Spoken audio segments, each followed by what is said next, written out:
Well, hello. Welcome back to another exciting edition of Coffee with Steven. So, this week's blog is entitled 2020. Now, it's not really one of your typical, year in retrospective type of things.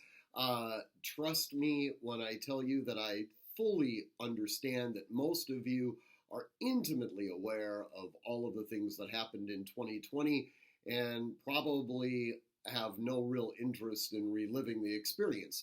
The real purpose of the blog, quite candidly, is actually looking forward, going into 2021. A number of clients have asked me, what my prognostications are for 2021 and how things are going to ultimately play out. And, you know, every so often I feel tempted to give predictions as to how things are going to go, and rarely do they ever actually manifest the way that I believe that they should. In fact, I would say that if you want to get a firm understanding of how the future is going to play out, pay me for my prediction and then expect the exact opposite to take place. That's usually how things, or at least statistically, how things work.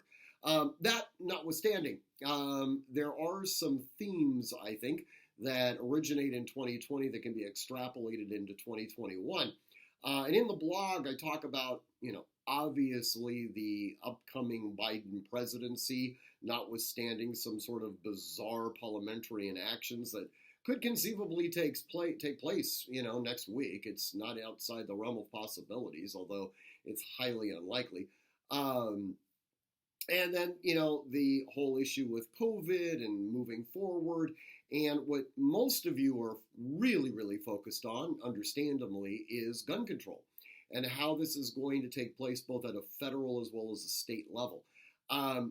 Unlike many of the pro-Second Amendment advocacy groups, I am not going to suggest that the world is all doom and gloom. In fact, I think there are some structural things in place that are really, really going to constrain the Biden administration from moving forward in a direction that they candidly would like to go when it comes to abridging our Second Amendment rights. That notwithstanding, all things are possible, and things are actually possible in a reverse sort of way. Things might actually benefit us, believe it or not. In any event, I encourage you to read the blog. It is, the last one that I'm going to be writing for this year. Starting next week, we'll be into the swing of 2021, and we'll have other things to discuss, I'm sure. In any event, as we move forward into the festivities of New Year's Eve, I encourage you all to do exactly what Sandy and I are going to be doing.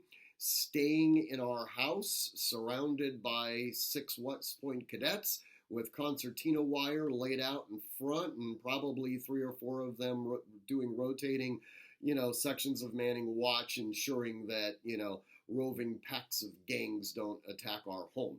In any event, regardless, I want you to be training constantly, training consistently, training repetitively, and training with purpose. Above all else, stay safe and have a happy and prosperous new year.